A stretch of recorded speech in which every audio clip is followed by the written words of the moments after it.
Hey guys, and welcome back to a brand new episode of Forex for Beginners. I'm really excited to see you with us today. As we already understood what is a ask price line, a bid price line, and the spreads from the previous episode, now you must be wondering what are the metrics that we measure the spreads, the profits, and the losses with. So how do we measure all of these, right? So in this video, we'll look into pips and pipettes that are the general standard of measurement in trading. So a pip stands for percentage in points.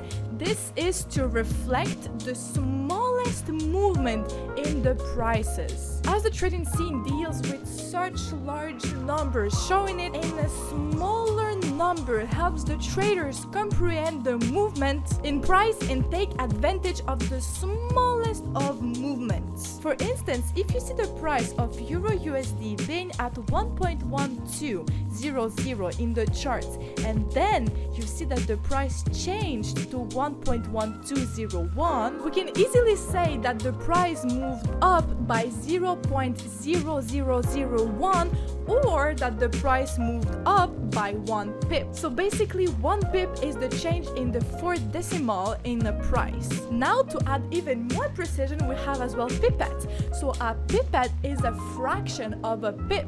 So 1 pip equals 10 pipettes. So for example, if Euro USD moves from 1.12000 to 1.12001, it has increased by 0.00001, which equals to 1 pipette. So now, as we already know about pips and pipettes, let's move on to lots. Lots primarily indicate the size of the trade or the volume in which you will place the trade. In Forex trading, a lot refers to the standardized quantity of units in a trading contract.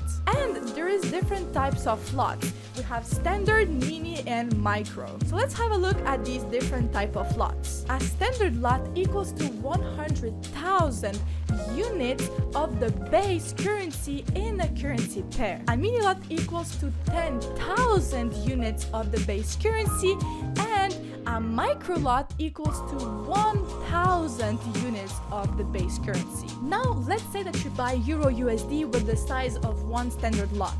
This means that you actually bought 100,000 of euro against the USD, and you will make a profit or a loss as the market moves. And let's say you've made 1 pip profit from this trade.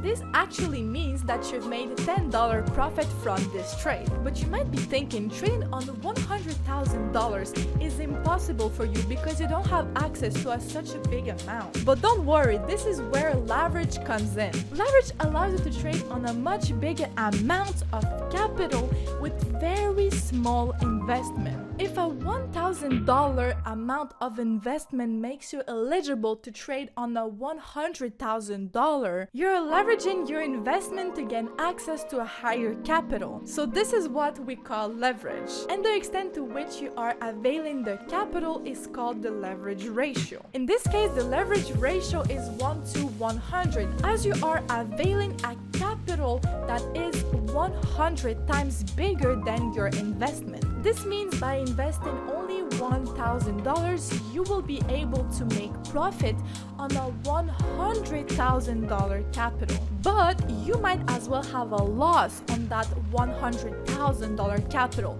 So the stakes are really high. Eventually, leverage makes you able to trade on a bigger capital that can make you or break you. So trade responsibly and maximize your profits.